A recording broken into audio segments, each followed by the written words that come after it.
तो दोस्तों आज के वीडियो में हम बात करेंगे भगवान बुद्ध के बारे में। तो बने रहिए वीडियो के अंत तक, और वीडियो पसंद आए तो वीडियो को लाइक कर दीजिए, चैनल को सब्सक्राइब कर लीजिए ताकि आगे भी ऐसे ही वीडियो आप तक लाता रहूं। तो चलिए वीडियो को स्टार्ट करते हैं। कपिलवस्तु के शाक्यवंशी राजा शुद्धोधन एवं माहिसी महामाया के पुत्र सिद्धार्थ गौतम का जन्म 563 ईसा पूर्व बैसाख पूर्णिमा के दिन नेपाल के लुम्बिनी के उपवन में स्थित एक साल वृक्ष के नीचे हुआ था, जब उनकी माता अपने माता पिता से मिलने मायके देवदह जा रही थी।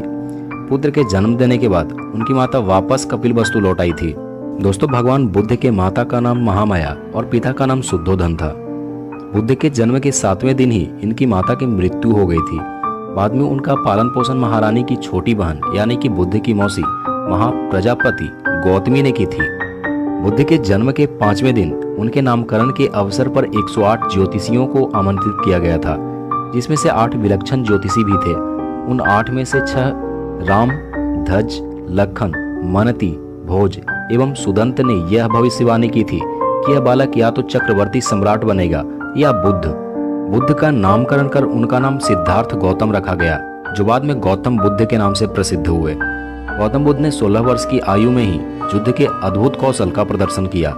सर्वभड़क जातक के अनुसार उन्होंने एक ऐसे धनुष को उठाकर कर्तव्य दिखाए जो 1000 आदमी भी मिलकर नहीं उठा सकते थे। गौतम बुद्ध ने अपने गुरु विश्वामित्र से वेद और उपनिषद तो पढ़ा ही, राजकाज एवं युद्ध विद्या की भी कुशल शिक्षा ली। बाद में 16 वर्ष की आयु में उनका विवाह शुद्ध बुद्ध की राजकुमारी यशोधरा के साथ हुआ। विवाह के बाद वे वैभवशाली एवं समस्त भोगों से युक्त महल में वे यशोधरा के साथ रहने लगे, जहां उनके पुत्र राहुल का जन्म हुआ। लेकिन विवाह के बाद उनका मन वैराग्य की तरफ बढ़ने लगा।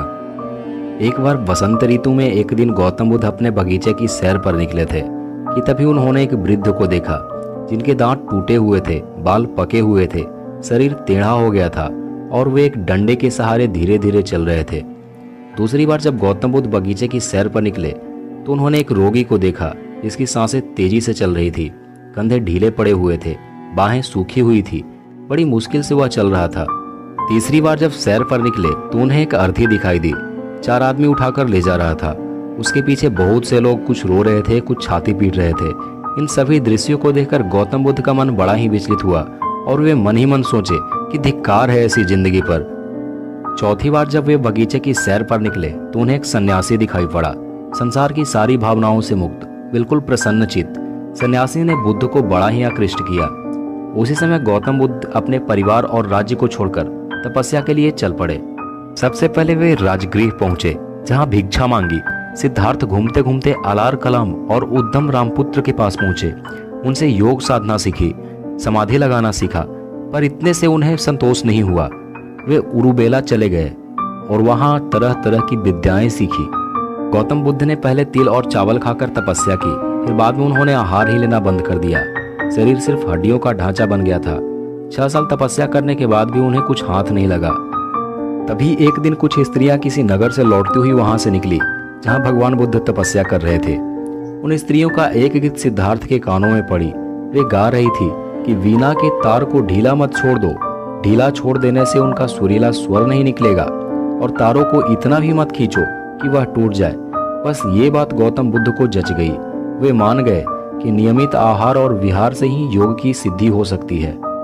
35 वर्ष की आयु में वे बैसाखी पूर्णिमा के दिन पीपल वृक्ष के नीचे ध्यानमग्न थे। समीप के गांव में सुजाता नामक एक स्त्री का पुत्र हुआ था। वह बेटे के लिए किसी पीपल वृक्ष से मन्नत मांगी थी, जो पूरी होने पर सोने की थाल में गाय के दूध की खीर भरकर उस पीपल के वृक्ष के पास पहुंची, जहां भगवान बुद्ध तपस्या में लीन थे।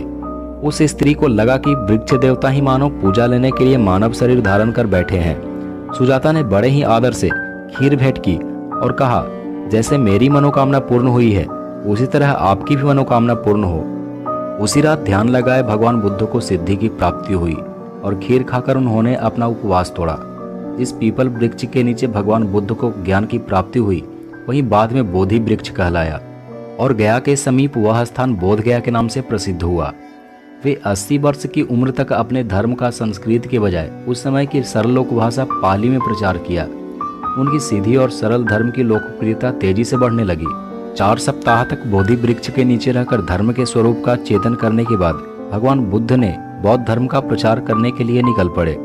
आषाढ़ मास के पूर्णिमा के दिन वे काशी के पास स्थित सारनाथ पहुंचे। वहीं पर उन्होंने धर्मोपदेश दिए और प्रथम अपने 5 मित्रों को अपना अनुयायी बनाए और फिर उन्हें धर्म के प्रचार के लिए भेज दिया। महाप्रजापति उनकी मौसी का सर्वप्रथम बौद्ध संघ में प्रवेश मिला था। 80 वर्ष की उम्र में बुद्ध ने घोषणा की कि वे जल्द ही परिनिर्वाण के लिए रवाना होंगे। बुद्ध ने अपना आखिरी भोजन कुंडा नामक लोहार के हाथों किया था।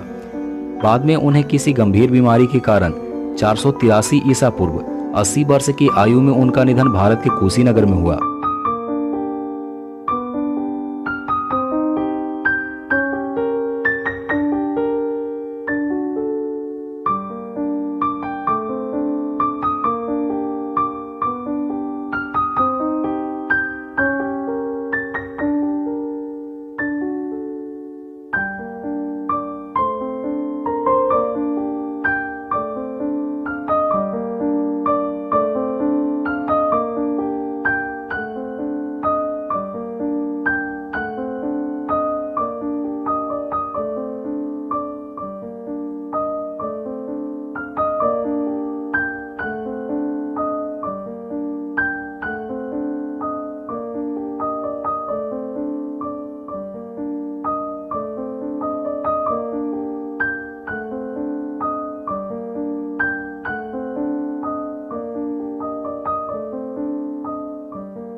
दोस्तों आज के वीडियो में बस इतना ही। वीडियो अच्छा लगे तो वीडियो को लाइक कर दीजिए, चैनल को सब्सक्राइब कर दीजिए और कमेंट में अपना राय देते रहिए।